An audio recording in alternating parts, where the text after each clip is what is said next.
Oh my goodness.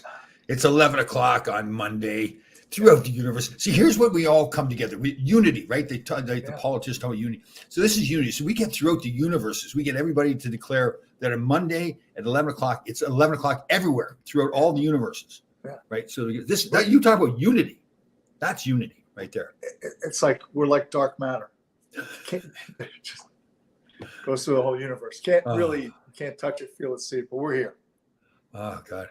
All right. So this is the great Mark Putnam, Patriot Training Systems. He trains anything from politicians that have been shot in the ear to politicians with cognitive issues. Yeah. He can fix them all. There's nothing he can't fix. No. Please. I mean, like Biden would still, if Biden knew you were out there, he would still be president or he'd still be running for president. He wouldn't have gave up because, he'd have a whole There's hope. He'd go, there's hope. Yeah. All right. I have a question. Let's go through a question. Okay, so now I'm a nationalized, nationalized. No, what do they call it? Naturalized citizen of the United States, which means I was a citizen of Canada, became a citizen proudly after 9/11. All right, so they've been blaming Trump for he's going to ruin the democratic process. Mm-hmm. Okay, the democratic process. So the Democrats had an election. They have their delegates that are selected by their constituents, right, in those different parts of the country, and they have told us that we wanted Biden. We voted for Biden to be the next presidential nominee for the Democratic Party. Now they decided, a few of the select people, and I'm not saying at the top, I don't view it that way. So they decided, no, that's not what we want. We don't care what the people said. We want something different. So they convinced, they're going to say, well, we didn't make the decision. He made the decision to step down. Is that violating the democratic process? I believe it is. Yeah. Yes. Because they had a primary, he won 14 million votes. Now they're yanking it from him. Right. But then again, I don't know how it works. I think the parties themselves internally make certain rules. Right. Yeah. I don't know if they, it's a really gray area. So this isn't a federal election. This is a somewhat private because it's not private, but it's within the party. Right, they nominate their nominee, but it's just from the 30,000 foot vantage point right now. What a mess! Honestly, what a mess. Well, here's one too, because remember we were talking all along before this big debate where everything fell apart for Biden. Supposedly, they were all saying, "Oh, he's in fantastic shape. He's sharp." Joe Sourdough there on MSNBC was saying that's the sharpest I've ever seen. I like that one, Joe Sourdough. I came up with that one myself. I like Thank that. You. Thank you. You can use that. You can use that. That is a good one. Yeah. And I'll reference you. Yeah. So they were saying, "Oh, he's sharp." Now all of a sudden at the debate, he became senile, right? Overnight. So I was interested because I wonder why are they doing that? But they're saying now that it's easier for the delegates to change their vote because they're saying they didn't know he had his mental health issues prior to voting. No one knew. Right. So I thought that was interesting. And again, the sad part of it is this is our country. This is like a really bad movie, like a dark comedy. Like seriously, you'd laugh. Yeah, like you'd be laughing, go, "Wow, that's crazy." Because isn't that true? Like if you were like somebody else, and you're looking down at all this, you're going, "No way, this can't be happening." Joe Rogan said something. It was this definitely confirms we're living in the Matrix. That it's all simulation. Yeah. I mean, you have Donald Trump almost has his head pop like a grape, and then a little bit a week after, you got this guy resigning, and now it's chaos. Right. And I like how Fauci has to step in too. It's a superficial wound. Right. Yeah. Well, no shit, it's a superficial wound. I mean, here's the other part that I don't understand. Like they're getting all down on Trump because he had the Band-Aid. Let's assume for a second, hypothetically, that he didn't get struck at all. Fact of the matter, there was a guy shooting at his head. What part of that is good? A guy got killed. The father, husband got killed. And two other people wounded. Yeah, critically wounded. Yeah. So the fact that they're thinking, well, he really didn't get shot. But I mean, so an assassination attempt only counts if you really, I mean, what are we talking about here? It's really stupid. I know. Yeah. And I have to say that you really see the media on both ends of the spectrum, how they react to this in differing ways. How just absolutely partisan both sides are. Oh, totally. Yeah. And how they're not journalists; they're entertainers. I mean, They're paid. I mean, right. They're cheerleaders, right? They're cheerleaders Yeah, for the and- Democratic Party and Republican Party. and, Yeah. and they go from one side of the aisle to Yeah. the other, depending on who's going to pay the most money. Yeah. And that's okay as long as you and I go into it knowing that. Yeah, but that's the problem. I would say the vast majority of the Exactly. country doesn't realize Don't that. realize right? that. Yeah. That's why I said last week that sometimes, or quite often, I'll watch the European feeds, BBC, and there's 2 or 3 of them on my thing, because it's a totally different perspective. How do you know if you drank enough water? Well, your pee gets really dark. European. Well, that's when if you're in a living room, you're an American. If you're in the bathroom, you're European. No, if your urine isn't pretty much clear. No, I was joking. Yeah. European. When you said European, that's where my childish mind went. Ronnie Jameson up in beautiful Buffalo, New York. You magical. I said magical. Veteran you. Our friend, he's a good man. He's a veteran. Yeah. There's Buffalo. another veteran And here. you Our know good what buddy is- Keith Morano. There's the man. Yes. Beautiful family too. God. Yeah. Yeah. So Keith How do and I, we're coaching this because he coaches a local high school. So Right. they retain me to my services to do the off-ice stuff. Right. And so Keith and I are having a lot of fun. Good. I like that they retain you. Yeah. That's kind of a classy way of saying it. Like they hire me. No, they retain me. Well, it makes it sound like you really have some value. Oh, okay. So, see the video? See the video of the cow on the roof? No. Because They have what's a her name? rifle? What's her name was saying that the roof was too sloped.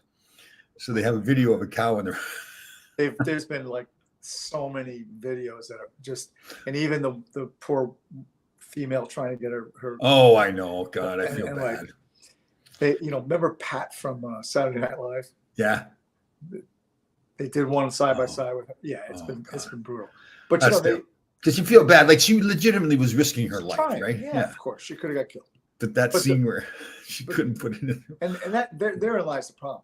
Yeah. God bless her, but she should be nowhere on that detail. Yeah, I She's know. just not qualified. It has They're, nothing to do with gender, but she just Yeah, I isn't know. qualified. There's somebody got up, has a podcast or whatever, saying if you look up videos of Joe Biden's team, that's Mhm. as a Secret Service team, no women. Yeah. And it's terrible. That's awful to say, but it's Well, I've been saying this since it occurred that there's women that I know that I'd be perfectly fine with that protecting me Sure. because they can. Yep. And I don't care what gender they're, as long as they can do what's. But if you, the Secret Service had lower standards, so I think the men had to do a minimum of 55 push-ups within 60 seconds. Women had to do 44. Well, Right. all things being equal, they should be equal. Yeah, Because I the know. bullet doesn't know. Yeah. If so yeah, bullet doesn't know if you're a man or woman. Yeah. right. And that is, you got to, I know you and I are the same boat. You mean, there's some fantastic women out there doing fantastic things in the military, Right. politicians, teachers. It's just, Well, yeah. and again, there's things. It's just nature. Women are better at a lot of things than Yeah. men are. Yeah. And men are and physically. In most cases, the difference is the physicality, right, between a man and a woman. But on a woman's side, I hate to admit it, but they're much more sensitive and emotional and Yeah. nurturing. Where we're like, whatever, put a Band-Aid on. I know. Yeah. It's so funny. I know I told you before when I was coaching the girls' high school team in Greenwich, and the girls were fantastic. Mhm. But the funny scene was we were at one game, and this young girl, she says, "Coach, my helmet doesn't feel right." I said, "Okay, we'll fix that for you." Coach, my gloves don't feel good. And I said, "Oh no," she said, "My skates don't feel good." I said, "Okay, we'll take them off and put them back on. We'll fix it up." And she said, "I just don't feel right." And dummy me, I don't know what's going on. I go down to the head coach. She's a female, and I told her the story. She goes, "Tom, she has a period." It's like, Yeah. I was at Barclays for a fight, and it's like hockey. Hurry up and wait. Morning Yeah, skate that yeah, way around. yeah. Same thing. Go there and do your thing.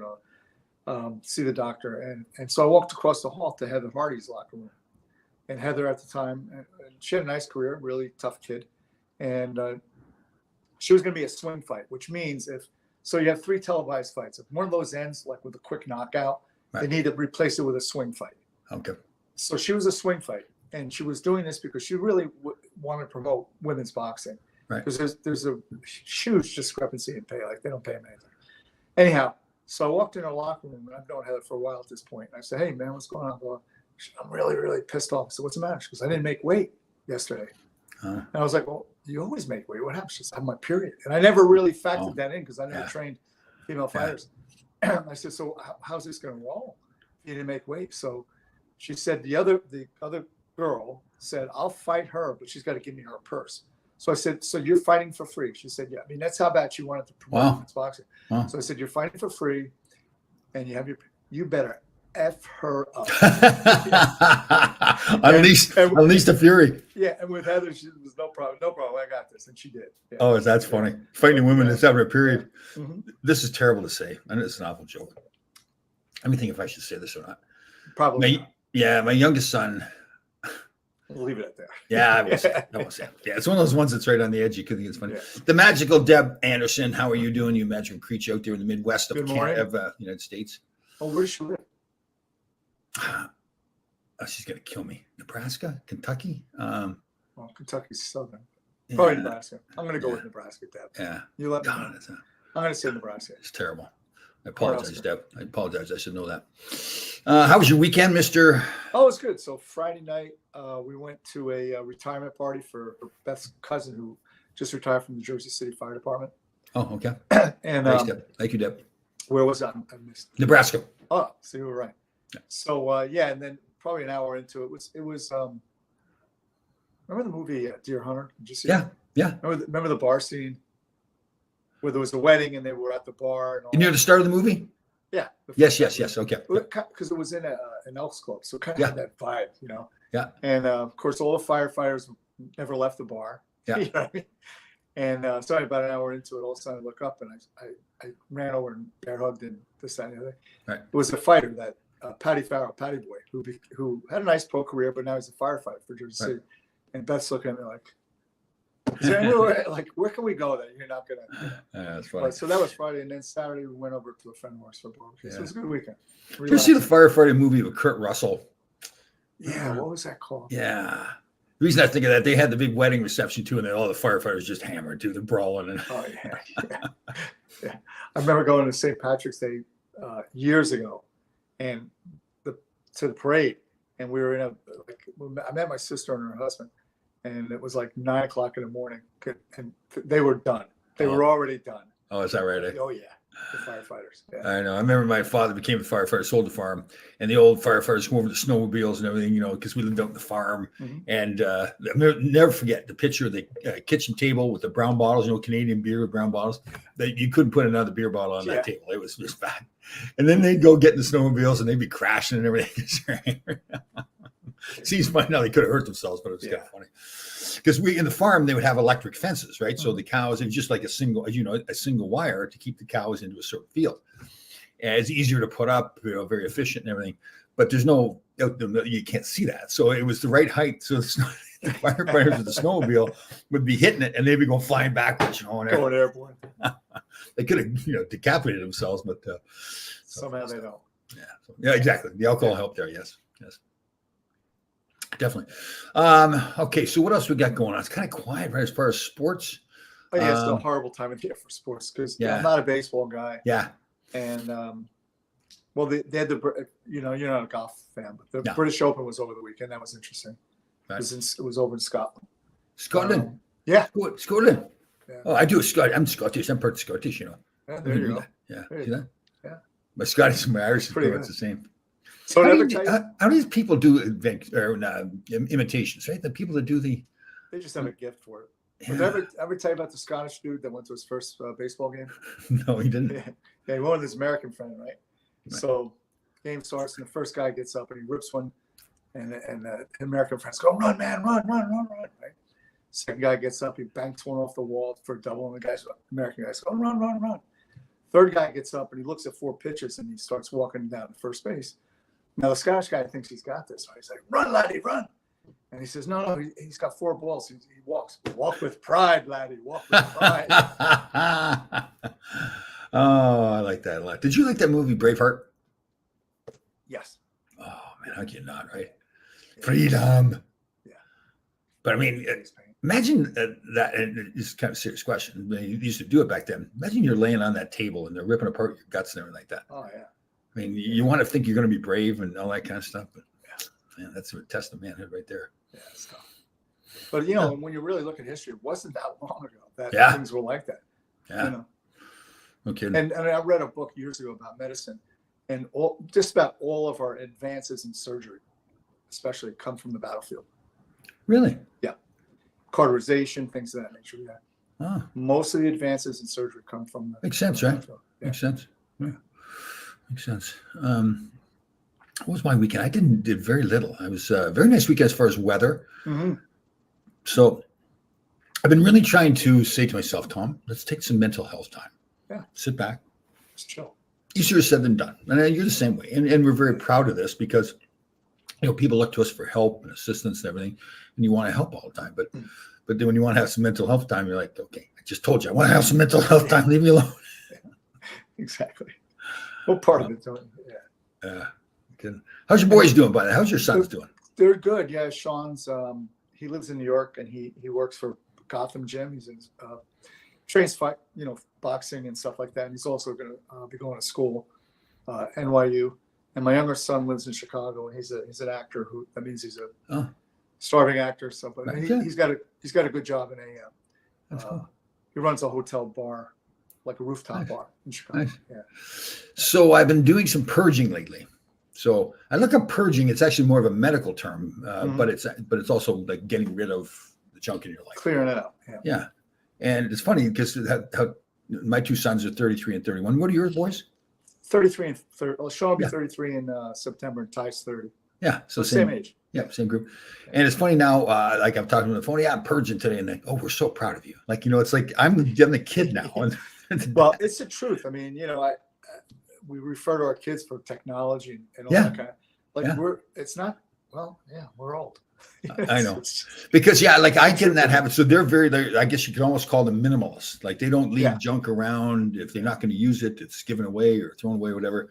And I tend to be like that old farm boy. My father had stuff that he kept for 50 years. Mhm, I do. And like I started going through stuff today in the morning, and I had 8-track tapes still Yeah. that I was keeping. I said, okay, it's nice to have, but how are you going to play them even? Like, But you should have sold those on eBay. You probably could have got a couple bucks for them. yeah, I know. Yeah. No, I know. Purging's cathartic. Like, Oh, isn't it? Yeah, it feels Yeah. good. Oh man, uh-huh. getting rid of stuff. Like, you know, again, you just get in that habit. Okay, oh, that's nice. I'll put it over here. You get all these little widgets and everything. You know, Go to and I'm sure you went through this too. When the kids were in school, grade school especially, you kept everything they brought home. yeah, yeah, And you looked at it and go, when am I ever going to look at it again? And Yeah, I be know. like, it's a fire hazard. I know. Yeah. Like they made like a little clay thing where they put the hand in it. Yeah, all that stuff. It's kind of cute, but I said to them, you guys ever going to want this when you're older? Like, no. They get embarrassed by it. Yeah. I saw there's a great video. I'm sure you've seen it too, where people are saying, okay, in the year, so it's 2024 now. So in the year 2124, 100 years from now, people won't even remember you. They won't remember, No. oh, your car will be gone, your house will be sold. Yeah. They said it's 2 generations. 2 generations. Yeah. It's pretty interesting. So we're worried about all this stuff. It's meaningless. Yeah. Like probably less than 100 years, like they're going to be like, because you think about it, it's very true. Like I don't know if I even knew my grandfather's father. I didn't. Yeah. Yeah. Yeah. Huh. So that's what I mean. 2 generations. Remember your grandparents, your parents. That's it. Yeah. Aunts and uncles and stuff like that. So we're all worried about stuff today and everything. Doesn't matter. Yeah. It really, Well, the I whole mean- big scheme of the thing of the billions of years, billions of years that the Earth has been around, in 100 years, that's a blip. And I mean, you know, it goes without saying, wherever you work, no matter what you do for a living, you Yeah. pass away. People are like 2 weeks later, somebody in your job. yeah, totally. Just- Yeah, just and that's is part of the video. They said that too. It's like, yeah, Just life goes on. yeah. It's like we talked about getting traded too, like doing the other podcast. It was like, you know, I remember when somebody else got traded, it's like, okay, I got to get back to work. I got to do my job. Didn't think. Yeah. Then when you get traded, it's like, oh my God, it's the end of the What the world. hell is this? Yeah. But nobody cares. They're all gone doing their thing. And, Yeah. Yes. Imagine if you could trade people, like, you know. Oh, just people in your life? Yeah, just Oh. trade them. Yeah. Oh yeah, Yeah. no kidding. And I'm sure you're the same way. It's not in a mean way that somebody's a bad, but as you get more firm in who you are, like understanding who you are as a person, Mhm. you realize some of the people from your past are just it's not they're the bad or whatever. They just don't fit into your life. Yeah, Yeah. So really, we've been doing it our whole life, just assembling a team. yeah. Think about it, right? Yeah. And then you think about it later on, it's like these people on my team don't do Yeah. anything. Like it's, Yeah. Yeah. I mean, you meet somebody you think they're cool, they're like a second round pick, and you find out they're, Right. they're not so cool. Right. And that's the hard part for me. Yeah. Where I bet you're someone like this too. So you meet new people, they're Mhm. telling you what they can do for you on a personal and business level. Right. And very often they're full of crap. They're just Yeah. Man. So I got to put the filter up. But I don't. That's the problem with me. I don't think I have a filter. Do you have a filter? Are you pretty good at reading but people? I think also what happens is your values change throughout. Yeah. life. Yep. Like what's important to you. You know, Yep. what was important to me when I was 20 certainly isn't now. Right. And then you get in this thing where you're thinking, okay, I've got to keep this person in my life because maybe it's a business venture you've got going. Mm-hmm. But then you really analyze it. They're not doing what you thought, and it's not their fault even, but they're not doing what you thought they were going to be able to do. So the business isn't going to work anyways. So why are you hanging in there? I had a fighter, Richard Pearson, really talented kid. Right. And he was somebody, life is 7-year spans, right? Yes, I've heard people say this. And when you think about it, okay, so from when you're a newborn to 7, that's that. But when then you jump ahead to 14, that's a huge difference in who you are from 7 to 14, and then 14 to 21, and so on and so forth. And I think also, if you look back, like you may have some people that are in your inner circle that remain forever, but that next layer, like the 15 to 20 people, that changes. Yeah. Over every 7 years, not for bad or different, but maybe you moved where you have a different. And don't we think it's really important to face that and say it's okay? It's okay to eliminate. To eliminate people. Yeah. You know, for me, and there's other people too that you've known, and your relationship with them may change too, in good ways and bad, right? Mm-hmm. I mean, so Dave Maloney was an old teammate, and we always got along fine, but Dave always was more like I was a mutthead, right? I was doing stupid stuff. Dave was more Dave was more buttoned down, much more serious, still having fun, great teammate and everything like that. But over the last probably 2 or 3 years, him and I really have got like a different relationship now, where maybe I respect him more. Mm-hmm. He sees me, and I've changed too, so he sees me differently than I was. So cool. Well, you know, age will do that, and I think in general, hopefully, we start to push ego aside as we get older. But the thing about that whole friendship thing, especially for an athlete, I mean, how many guys have you played hockey with? Oh yeah. But however, if somebody from Western Michigan reached out to you, you'd be it'd be Northern Michigan, Northern Michigan. I'm sorry. Come on, that's the Harvard of the Midwest. Yeah. Sorry, Walt Kyle.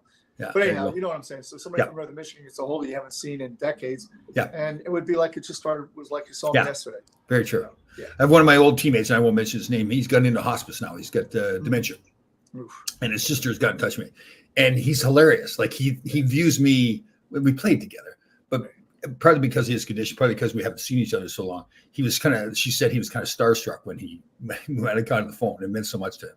And he was really funny. Like he's like a little kid, but I mean, you understand what he's going through. And he was really, so it's pretty cool to be in touch with him. You're right. I haven't seen him in years, but here's an interesting comment too. You're all alone in life. Yeah. But in your case, you're not alone in life. You got your. Well, I think what he may be saying is you're born alone, you die alone. Yeah. And at the end of the day, you know, even though you have family and all that, you're still alone in the sense that just you and you alone can dictate how your life goes. And at least in the things you can control. And part of it for me is like, okay, I view some people look at me like I'm the most stubborn man on the planet. But then other people view me as that they can manipulate me and try to talk me into stuff. And I find it kind of odd because like the two are so far apart from each other. It's like, well, that's just how they misinterpret whatever, you know. There's a guy, Lee Morrison, who's a combatives instructor from England. And he says, I've taken a vow of peace, but I'm not a pacifist. I know. Yeah. Our buddy, another veteran here, Mr. Barry Shelley from Cooperstown.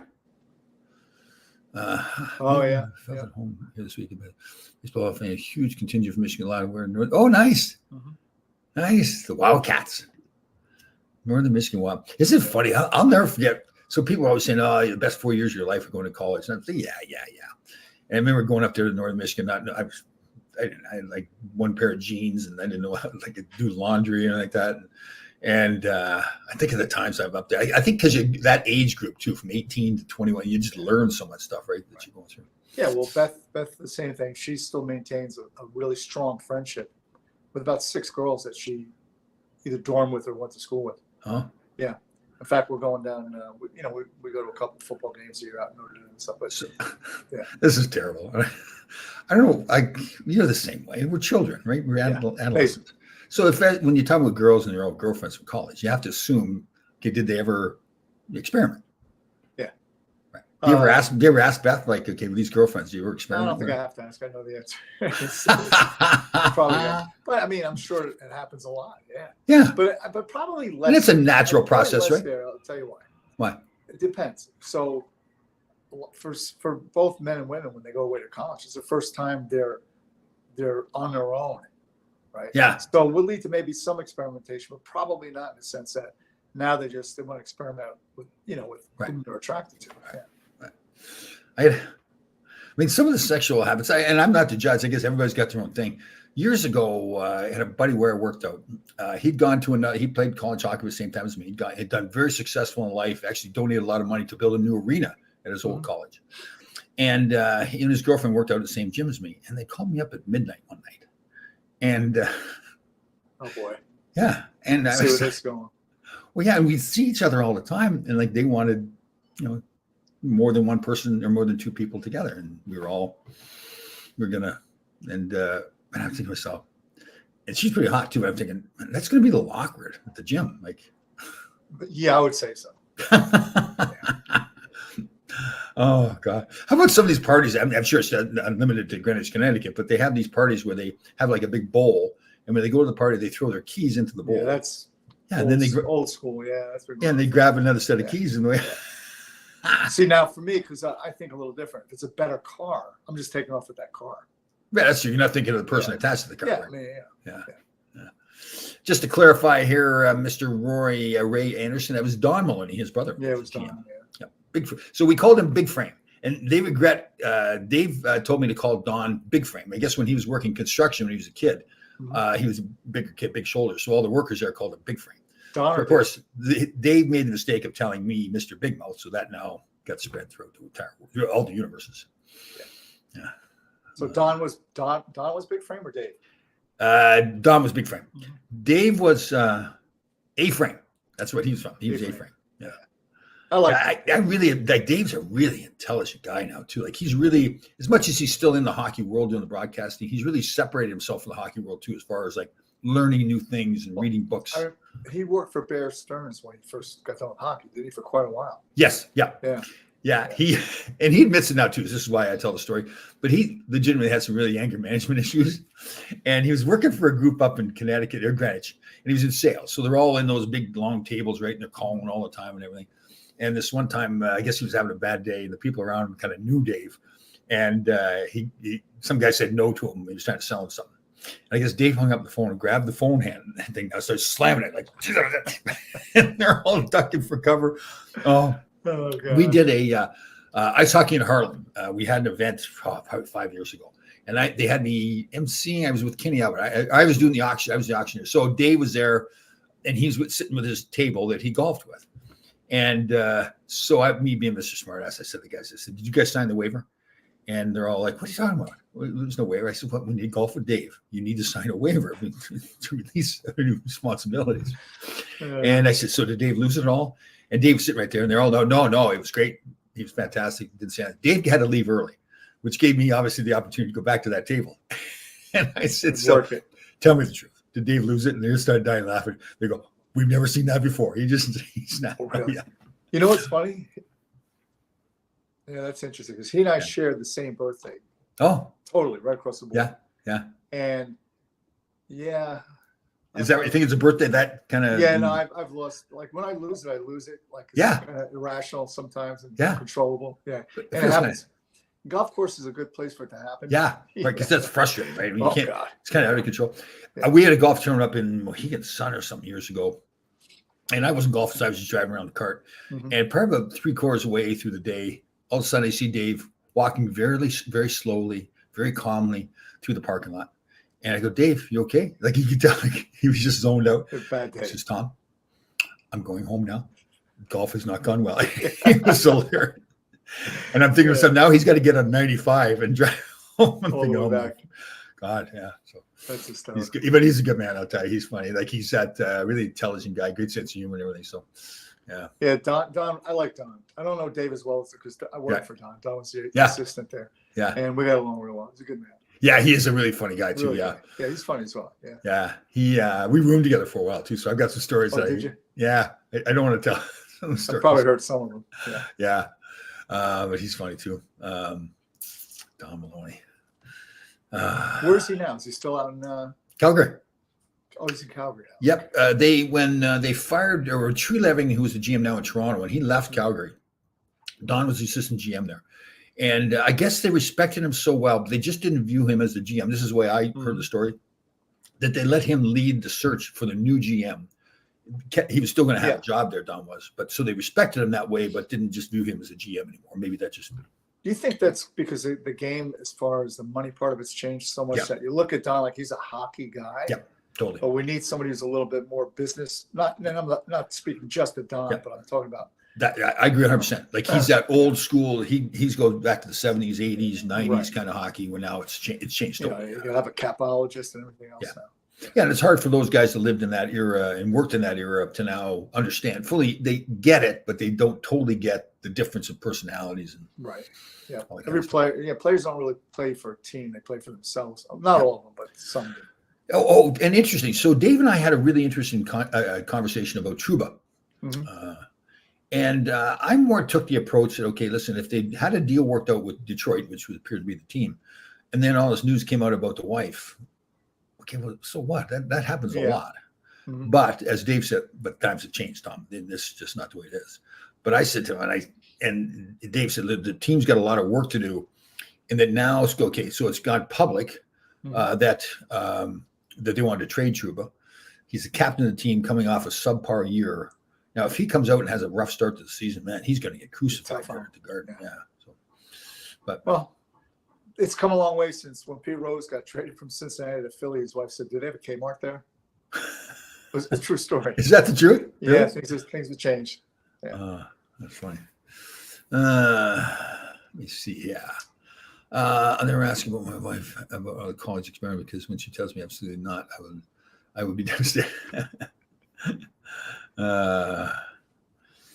Let's see here. Late Last making me seem incredibly boring. No, you're not boring. Dave Maloney got crucified. Yeah, the Thin Ice book was not too kind to him. Did you ever read that book on Thin Ice? Yeah, years ago. Who was that? That rat guy? What was it? Ratso Sloman. Yep. Yeah. So they had the 79 run when they went to the finals. And I didn't know this, but apparently the MSG people went to Ratso Sloman and hired him to write this book because they were really into it. Sonny Werblin was running Gulf and Western, and he was in the Joe Namath and the Jets and all that kind of stuff. So they wanted all that kind of publicity. And I guess Ratso Sloman told all the guys too, so listen, I'm following you around everywhere, and I'm going to write everything I see. I want you to know that. So everything I see and hear, I'm writing.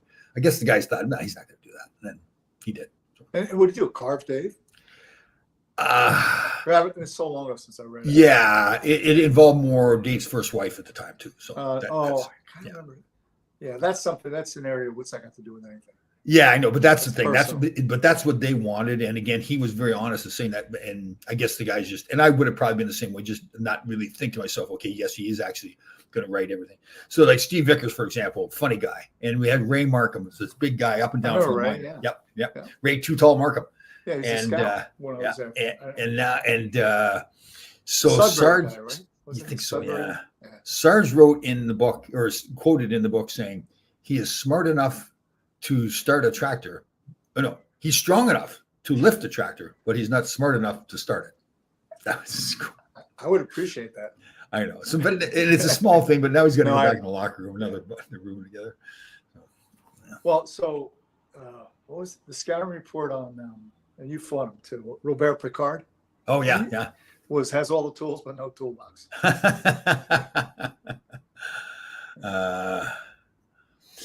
So it appears if Trouba doesn't okay. Yeah, like we've talked about this before. So to me, Trouba, his first year, I thought tried to do too much.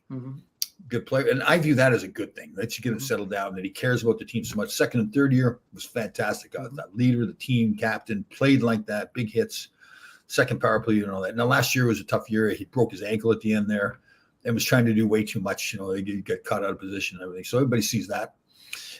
But I'm telling you, it's so. The story apparently is too that that it, he's not going to get moved to the end of the year. Now that could change, right? Depending on what's going on in playoff position, but in some ways he'll have 1 year left at that time. He's an easier guy to trade because it's only 1 year contract, or they could even buy him out at that point too. But anyway, there's the chance that he may play really well too. Yeah, exactly. So, yep. And you know what? I hope he does. He's one of those guys I really like a lot. Yep. Yeah. The problem is going to be obviously Fox is there. He's the number one guy on the right side, and then what's his name, Braden Schneider. Yeah. They've got to play him more. Right? He's a young kid coming up. They've got to play him more. Yeah. So now that means you're the third. You're on the third pair. Third pair. So you're the captain of the team. You wonder, okay, does that C come off? But that's a whole nother thing too. You take the C off him and put it in somebody else. Where do you go with it? Good point. Yeah, that's an excellent point. Where would you go? You'd like to. I think Kreider is a real leader. I don't know if he's vocal enough. Yeah, I don't know. I don't know what he's like. Yes. Actually, a good friend of mine, Ron Rosenkrantz, who I coached with many years up here in Greenwich, Connecticut, with the Greenwich Blues. He and his wife sold his house to the Kreiders. Mrs. Rosenkrantz was not happy because they're tearing the house down now and building a new one. Oh, is that right? Yeah, it's that emotional attachment. They built the house. I think sometimes, like it's unfortunate. It really gets, like in this case with Trouba, if he had a left-handed shot, probably wouldn't be an issue. Yeah. Because he could play on the first unit with Fox. And, God forbid, but there's always injuries. I mean, you don't want it to happen, but does something happen to Fox or Schneider or whatever. So, or they could have a little bit of a rough start too. I mean, it goes both ways. Yep, totally. Yeah, at some point, if they're going to take a run at it, he's going to play a role. Yeah. And now obviously the good and the bad is you won the President's Trophy last year, so now the expectations are through the roof. Maybe they're not though. Maybe they're not. Well, because I would say, okay, well, they won the President's. Why are we focused on that? Let's get to the finish line with the Stanley Cup. Yeah. And you're right. Internally, you're 100% right. I mean, Florida did the same thing, right? They won it 4 years ago. They won the President's Trophy, whatever. And now they retooled, got more of a physical team, and ultimately won the Cup. Yeah, and I think Drury's smart enough to know that's what they need to do as well. Right. Yeah, I think. It's good. Lafreniere's going to be better. See what happens to Capo Caco. I assume they're going to trade him, unless he comes up and plays great. Again, he does some great. My son and I, Sean, will talk about it all the time. He'll do some really great stuff, and then all of a sudden the puck just explodes off his stick. I know. It's just I think it's a confidence thing. Yeah, it's got to be right. Yeah, and Laffy, I think Laffy showed the world he is a top tier one guy. You're starting to see that little glimpse of the attitude too, right? That little almost cocky. A little bit of Kachuk in him. That kind of totally. Yeah. Like when he did that toe drag there and scored, the toe drag was great, but I also liked the attitude after. It was like, no big deal. That's what I do. This is me. Yeah, I hope he really gets that arrogant attitude about him. Not quite as good as when Marek Malik scored the. Classic. That was beautiful. Oh, wasn't that incredible to be the player that he was, to have first of all, have the nerve to try it? So people who don't know what it was like 10, 12 years ago. It's a while ago, Yeah. So they had a shootout. And Malik was a solid defensive defenseman. They'd gone to like 12 guys or 12 something. 12 or 13 guys. Yeah. So they had Malik go out there. So you're thinking, all right, here's a defensive guy. Throw him out there. He'll take a shot, won't score. He'll dump it in. Yeah. Yeah, exactly. Yeah. So he comes out, tucks it between the legs, and shoots the top shelf going back the other way. I mean, I don't know if people understand like the mental attitude, like the toughness to do that, being a defensive player. Like if that was 20,000 people. Yeah. If that was Fox doing it or whatever, you'd say, well, he does it. That's who he does. That's who he is. Yeah. But the Selly was tremendous. Oh yeah. The Selly. Yeah. Remember how slow? What was his name? His kid plays. Nealon. Who was it? The kid plays for Toronto. His father. Oh, Nylander. Nylander. Remember how slow he would go on the shootout? Aggravating, right? You go get a beer, come back, he's still out there. Yeah. Kane was trying the same way. Patrick Kane was the same way. He'd take his time. Yeah. You know what? There's a good story of Patrick Kane too. Like he was kind of, I think he was kind of a punk when he first started, right? Like, as a kid, he did tip the cab driver or something up in Buffalo. They got into it with a cab driver. And now he's turned into a real leader, like a real character guy. So that's good to see. I like that one. People forget these are 18, 19-year-old kids. Yeah. I mean, think about when we were 18 or 19. Oh God. Yeah. Jeez. I was driving down sidewalks at 2:00 in the morning after about 20 beers. Exactly. I think some of the stupid stuff. I know. And that's what you're right, but it's a good point. So I went to college at 18, so I didn't leave. I was 21 when I left. And And some of the stuff I did in those years, I'm like, Tom, like, and then you see these kids playing in the NHL, like, wow. Well, and plus you'd be the first one to admit, as a really talented athlete, you're given a lot of rope. Oh God, yeah. Yeah. Oh, yeah. So you know what? It's funny too, because My I rope was remember. about this long. Oh yeah, I remember sitting at This is my rope. This is your rope. I'll never forget sitting at a bar, and I'm not proud of these stories I tell. It was the Alibi, we called it. It had like the lights under the floor, and it was like the disco bar, late 70s, no bit. And the guy ran it was like former Army Ranger or something like that. You know, tough guy. He was the bouncer, manager, and the whole bit. He was a tough guy. And I was sitting there chewing on a glass. I would eat glass, so I'm chewing on the glass. It's fiber. It's fiber rich. And he comes to me and sits down. Everybody else is just scattered around, like everybody left, you know, because they sit me here, and I may even cut my lip or something too. Here I am, hammered, sitting there chewing on a glass, blood coming out my mouth. He sits beside me. He goes, "Laidlaw, I've been shot. I've been stabbed. I'm not afraid of you," which made it even worse, right? Because now, here's this Army Ranger, comparing it to being shot and stabbed. So it's like he fed the machine, you know.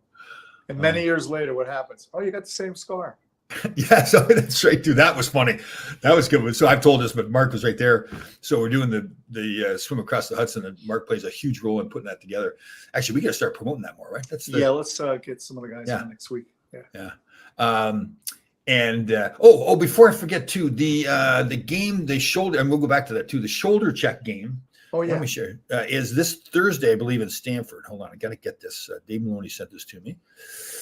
Make sure I got this properly here. Or maybe he texted it to me. But I told him I feel bad that I hadn't talked about it already. Dave Maloney, you magical creature, you. Shoulder check, 7:25. So today's the 22nd. Yeah, so it's this Thursday. It's Thursday. At what you call it, rink.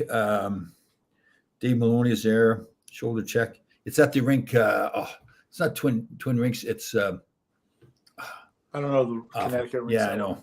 Yeah. Shoulder check, secrets. Let me see. I'll find all that. So again, this Thursday, you can go to the Shoulder Check website.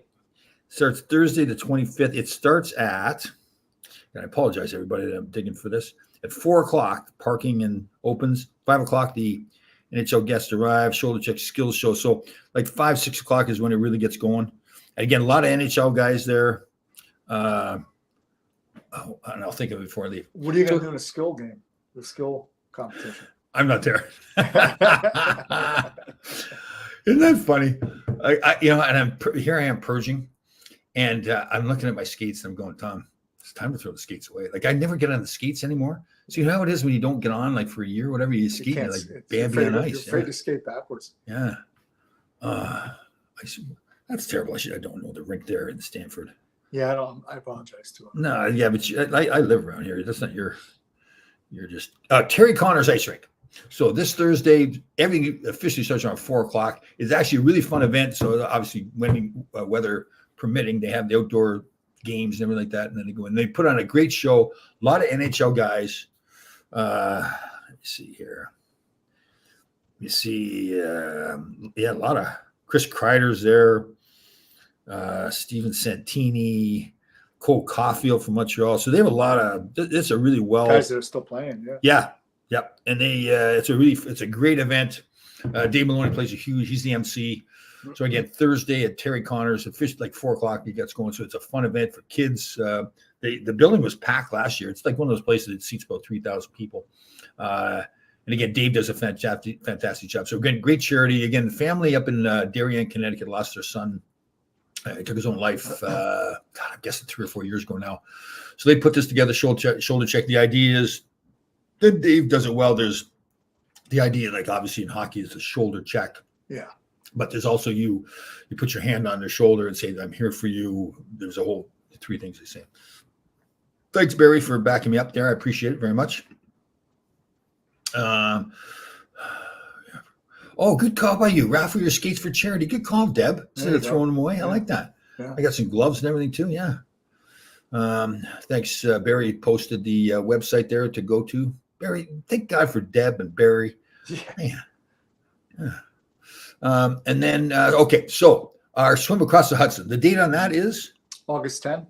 August 10th. Yeah. Okay. Good. And do we know what time yet? If they figure out the tides? I think the guys are going to get in the water about 8:30 a.m. somewhere around there. Okay, Yeah. good. And again, they go to Liberty State Park is where they start over in New Jersey. Mhm. Is it Jersey City? I think that is Jersey City. Right? Yeah, it's Fallen Towers Memorial. Where Oh, the swim beautiful. begins.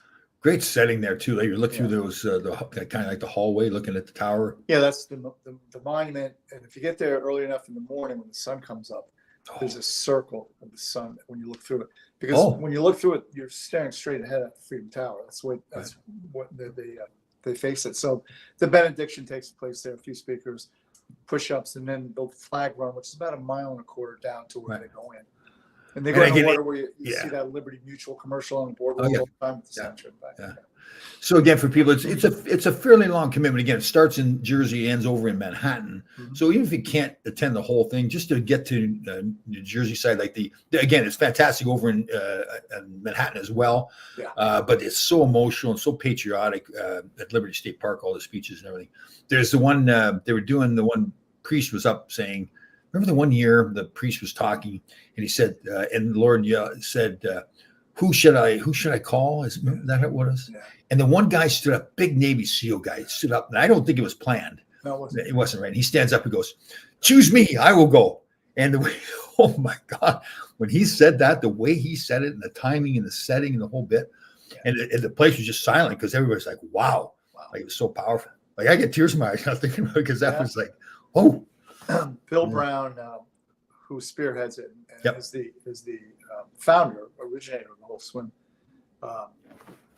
They just ran another test swim this past Saturday. Right. So they're anticipating between Navy SEALs, there's some their version of SEALs going to be swimming it. Law enforcement, veterans, first responders, patriots. It'll be about 300 swimmers this year. Wow. Because what was it last year? 2 something? Was it around 2? I'm trying to remember. It's like 225 or 228. Right. This year, I'm probably gonna have to put 2 barges together at each site. To accommodate. Yeah. Wow. So everybody doesn't know. So again, they start over in Liberty State Park. They go to the Statue of Liberty, swim. There's 2 different barge setups. Like Mark said, they may increase the size of that, have 2. So they'll get on the barges, do 100 push-ups, 22 pull-ups to signify the average number of suicides every day amongst veterans. Swim to the next barge, do the same thing, and then they swim to Lower Manhattan. They go to Lower Manhattan, you get these Navy SEALs and others that are just jacked, right? I mean, they're in great shape. They got the little tight shorts on, and then they give them a flagpole and a flag, and they're marching through the streets of Lower Manhattan. Kind of a run. They call it the Navy, Navy joggers. Right. Shuffle. And then, so you're going past the site of the fallen towers, and then they got the bagpipes going too. I tell you, if you ever want just like so patriotic and everything, it's fantastic. So if you want to go see that, it's great. So again, that's August 10th. August 10th, rain date the 11th, but knock on wood, we have never had an issue. Yeah. Weather's actually been pretty nice, right? Yeah.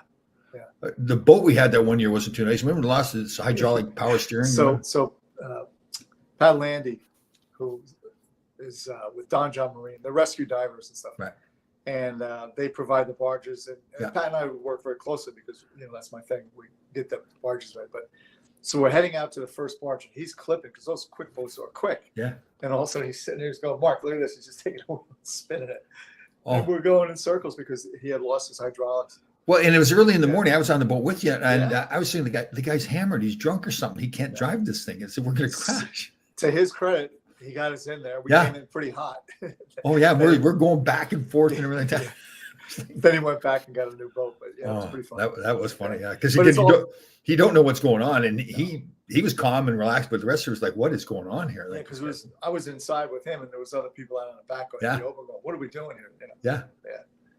So great crew of people, Don John Marine. Definitely. And Mark, I tell you, Mark plays I know he's kind of humble, very humble, but he plays a huge role in putting this all together. It's a big stuff, like you get all the police and everything. Because again, these guys are swimming. They got to make sure that the rescue teams are there in case something happens and all of it. So there's a lot of moving parts. And again, it's grown so large that I lost count about how many volunteers we have, but it's tremendous. Yeah. And we have, partnered with the Navy SEAL Foundation, which is a great partnership, and they do all the logistics and all the behind the scenes stuff now. So that's right. So the charity now is the Navy SEAL Foundation. Correct. And they're raising money. We're raising money for the foundation, and helps out Gold Star families, SEALs that need help, Right. and children. So if people want to donate their time or donate money or anything else, they can go to the Navy SEAL Foundation yeah, website. it's NavySealFoundation.org, and you'll see the swim among other events that they do. They do quite a few. They do a swim in Boston, one in Tampa, San Diego, of course, out by Coronado Island. They do quite a bit of stuff. Yeah, Right. Great organization. So again, that's August 10th to Liberty State Park. It begins. Again, you can meet them over in Lower Manhattan. So if it starts at 8:30, was it usually like 3 hours or something to get over there? Yeah, it's about 3 hours by the time Right. you push-ups and all that Right. kind of stuff. Yeah. So yeah, and that's fun. If you just want to go to the Manhattan, if it's easier for you to do that, or instead of Liberty State Park, you can do both, obviously. But It's they got a big ferry. Or that was just more for family and friends, right? They had that big ferry. Well, they still have it. You have to buy the tickets. They're probably sold out already, but they Right. do have a ferry that accompanies it. Fox News, Will Kane, if Yeah. anyone's familiar with Pete Hegsteth has run it 3 times, I think. He's not running this year or swimming this year, but Will Kane this will be his second swim. Yeah. And they're going to have a crew with him from start to finish. Cool, very cool. Yeah. And our boy that I love, it's awful, I forget his name. That Jason put Redmond.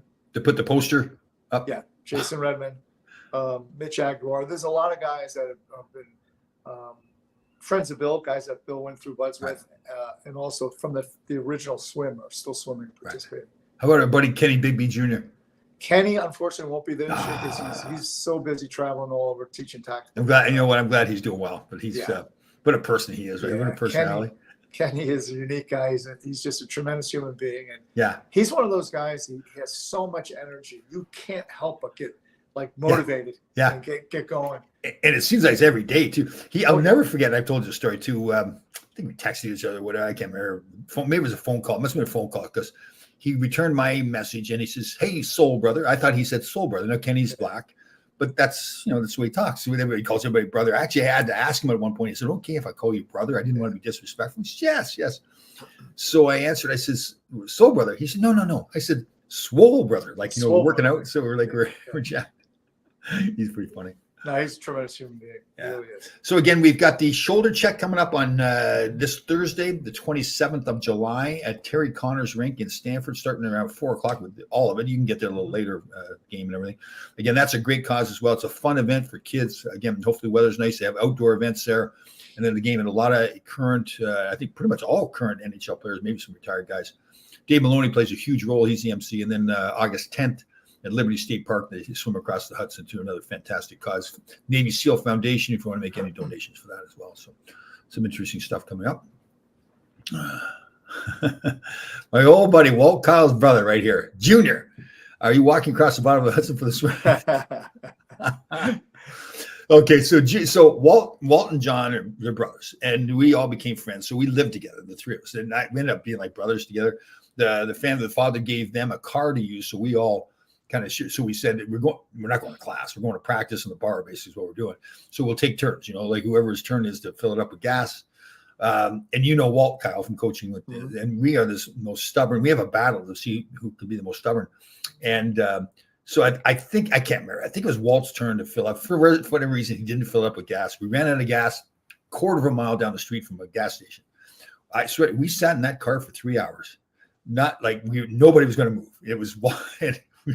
And all we had to do was walk to the gas station, take us 15 minutes, but nobody's going to move. So that's typical with us. But yeah, Walt, I stayed in contact with Walt. Yeah. Even after I left New York. He's just a great guy. Yeah. And he had, I think the year after or something, he said, "Hey, can you do me a favor?" I said, "Of course." And he had played with Rob Riley at BC, I think. Yep. Right. And Rob at that point was the head coach of West Point Army hockey. Yeah. So he said, "Could you put an off-season protocol together for me?" I said, "Yeah, sure." So I put this whole thing together, blocked out the month, day to day. And I started in May, and I ran it right up to what would be their training camp. So I go up and I sit in the office with all the coaching staff, and they're looking at it. This is tremendous. You really did a great job.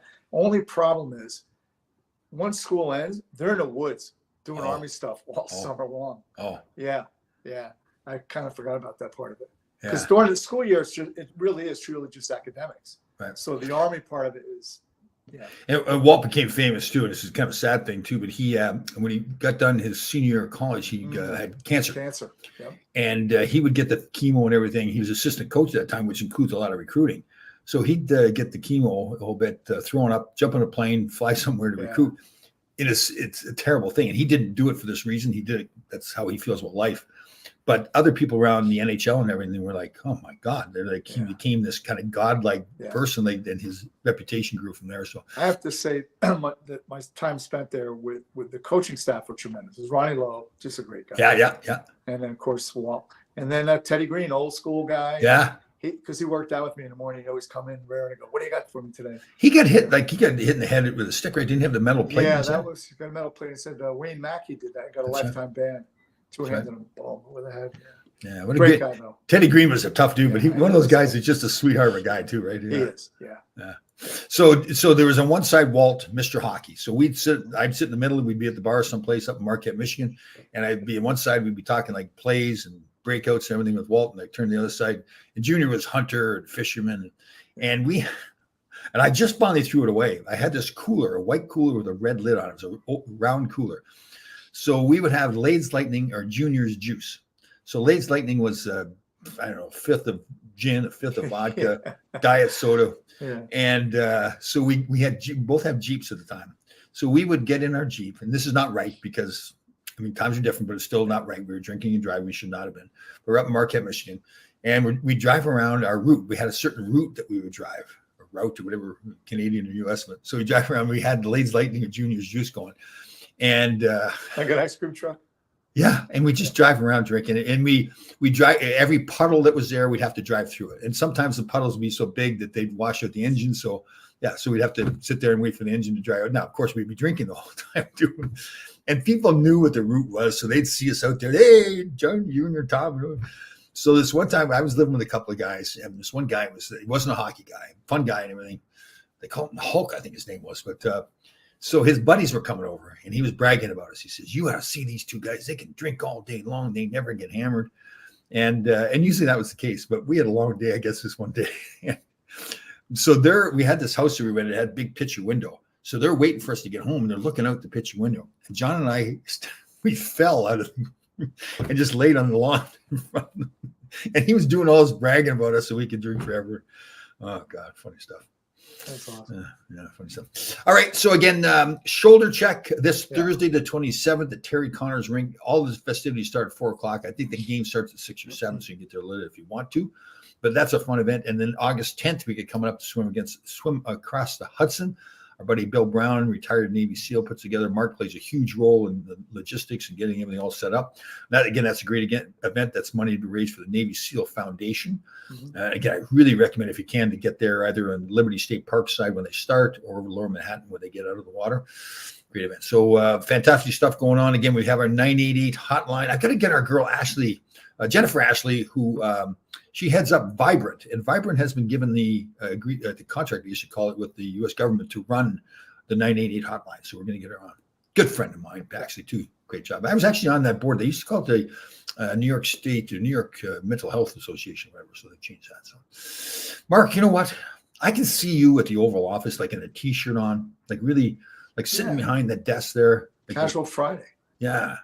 Like just like maybe no shirt. That'd be no shirt Friday.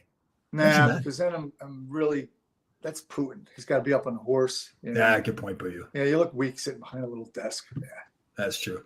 You're taller than Putin. Isn't Putin a little tiny guy? Oh no, man, I'm not that tall, Tom. I still have trouble getting on the right side of the shore. All right, brother. Fantastic. If I could. Yes, you could. Kelly Ricketts, Canadian. He's the guy up in the woods. Yeah, he's a true, like, really. Yeah. North woodsman, just real man's man. He's also a great musician. He has written songs for Shania Twain. I think he even won a Canadian Country Music Award. Oh, really talented guy, a boxer. Unfortunately, his son was in a terrible accident. He lost his son over the weekend. So just want to put it out. Just this past weekend. Yeah, just want to put it out there, Kelly. We love you, and we're thinking about you and your family. Yeah, Kelly. You know, I think Kelly, you and I have spoken briefly, but I've heard fantastic things about you. So I'm very sorry about your loss. Yeah. All right, brother. You have a fantastic week, everybody. So I should be around on Thursday for another show. Everybody have a fantastic week. And Mark, I will see you next Monday. You got it, bro. Bye. Peace.